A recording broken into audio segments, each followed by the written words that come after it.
Tek 3. Assalamualaikum warahmatullahi wabarakatuh. Baik kawan-kawan, hari ini Ana akan memberikan tutorial bagaimana caranya membuat aliran tinta seperti ini. Kalau biasanya aliran ini dibuat menggunakan mesin scroll saw namanya. Nah, di sini karena kita tidak punya mesin, maka kita akan membuatnya secara manual menggunakan cutter. Oke, jadi pertama persiapkan dulu ini mata pena bambu. Ini sudah dipotong seukuran kira-kira kalau di sini dapat dilihat dia 8 mm lebih. Sudah dipotong, miringnya kira-kira sama dengan miring cutter. Oke, ini sudah dirapikan. Nah, kemudian di sini saya akan mencontohkan bagaimana caranya membuat satu aliran. Pertama kita tandakan dulu, kita tandai dulu dia bagian tengahnya. Nah, sini terdapat bagian tengah, tandai. Nah, kemudian setelah kita tandai, kemudian kita belah tepat di tengah.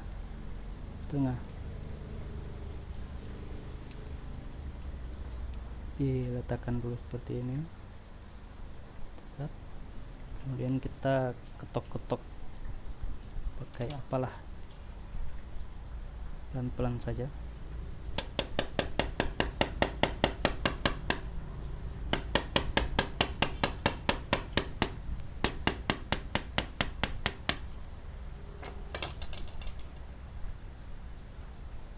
Setelah terbelah dua seperti ini bisa kita copot. Nah, langkah yang harus kita lakukan, ini tetap menjaganya bersama seperti ini. Kemudian kita tandai daerah mana yang akan kita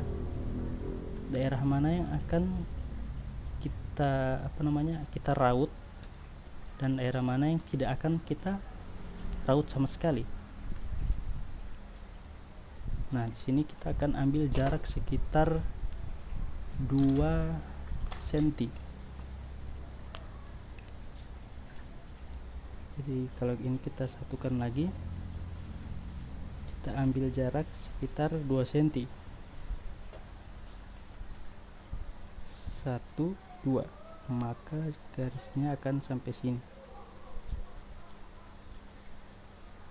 Nah, ini yang akan jadi batas mana alurnya, mana yang akan jadi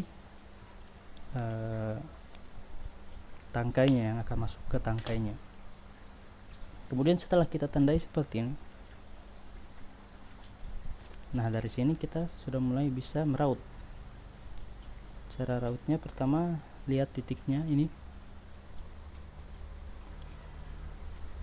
kemudian sini kita taruh cutternya, kita tekan dikit sampai kira-kira ada tandanya. Nah, dari tanda ini kita bisa jadi patokan, bisa jadi kasih lebih dalam lagi. Nah, dari sini kita bisa raut perlahan-lahan, tipis.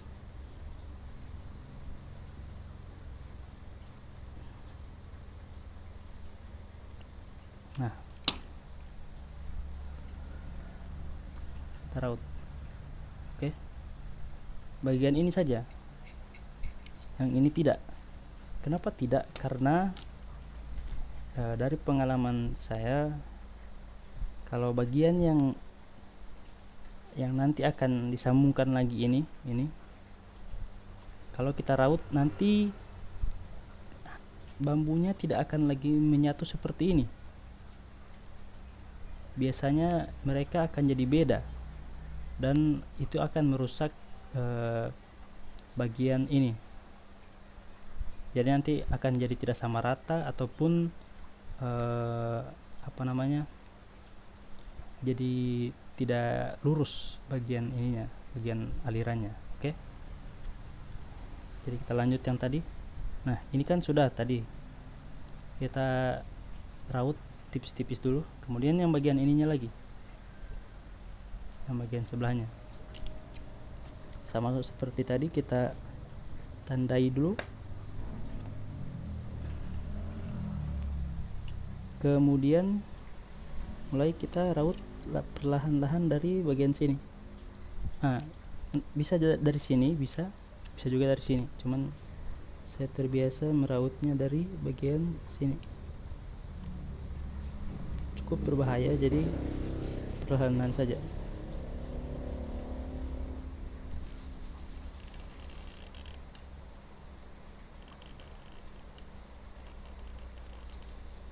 Oke.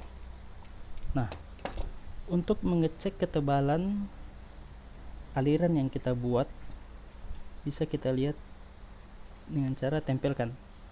Nah, dari sini kelihatan kalau alirannya terbuka di sini, sempit di sini, kemudian terbuka lagi di bagian sini. Nah, karena demikian kita ambil satu sisi, karena kalau dilihat dari sini, dari mata saya, ini bagian yang agak melonjong itu, yang tidak lurus, yang tidak rata, itu bagian atas ini. Jadi nanti dilihat-lihat saja bagian mana yang sekiranya melonjong atau bagian dalamnya tidak rata. Kalau di sini kan bagian ini. Nah, maka bagian ini yang kita akan rapikan.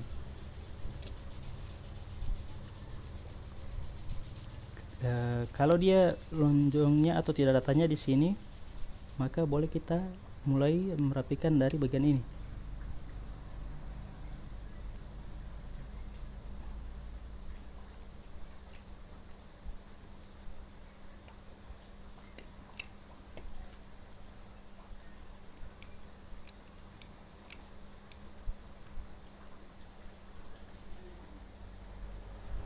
Oke, kita lihat lagi.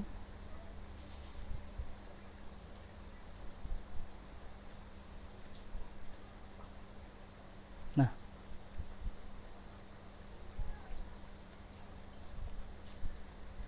di sini dia sudah bisa kita lihat mulai sedikit terbuka lagi. Kalau masih dirasa kurang, bisa ditambah lagi, tergantung kebutuhan. Apabila ini mau dijadikan kalam naskah, maka patokan untuk alurnya ini itu bisa kita lihat di kalam-kalam lain. Kalau seandainya punya kalam kayak kalam sini, ada kalam Raja Wali, kita bisa lihat standar ukuran untuk lebar aliran.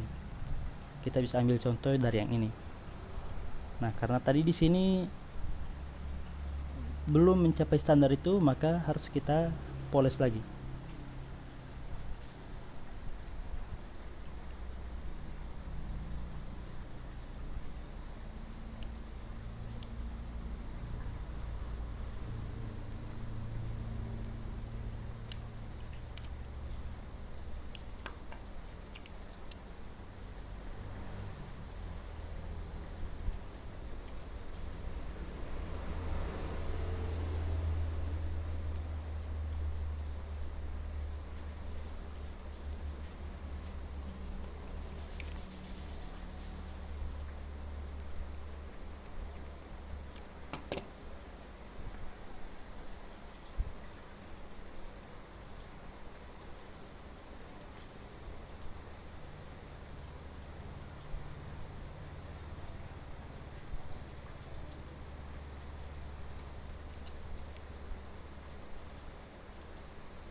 Oke, sini kita sudah dapat luas ukuran untuk alurnya yang pas menurut saya, kira-kira sebegitu.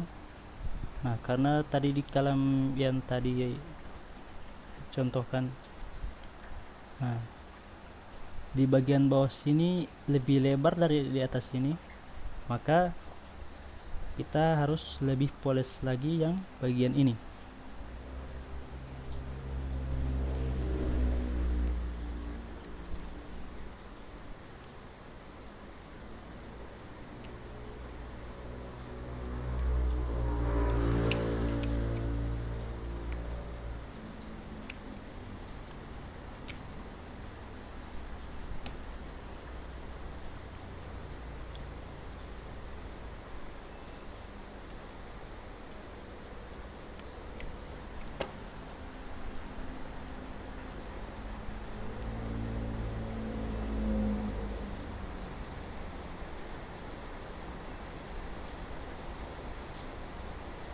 Nah, untuk hasil yang merata, kita bisa lakukan pemolesan di kedua sisi, di sisi yang ini ataupun di sisi yang ini. Oke.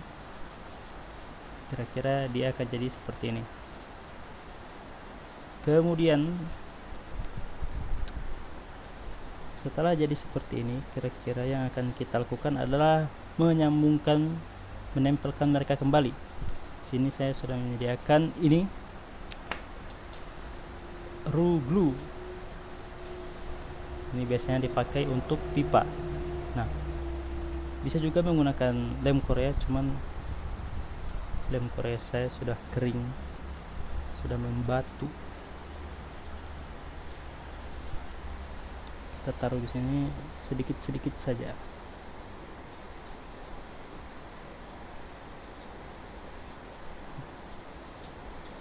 Cuman di bagian yang ingin disambungkan, jangan sampai masuk ke daerah aliran, karena itu bisa menutup aliran, tempel.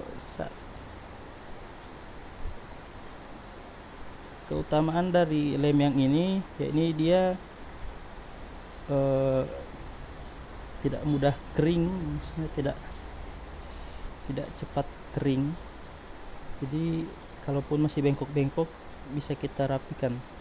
Kalau lem Korea kan dia akan langsung kering ketika kita tempelkan, nah, dia akan langsung kering. Kalau ini tidak, tapi tetap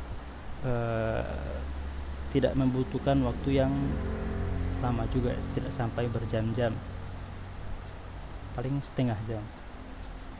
Nah, itu tinggal kita tunggu sampai kering.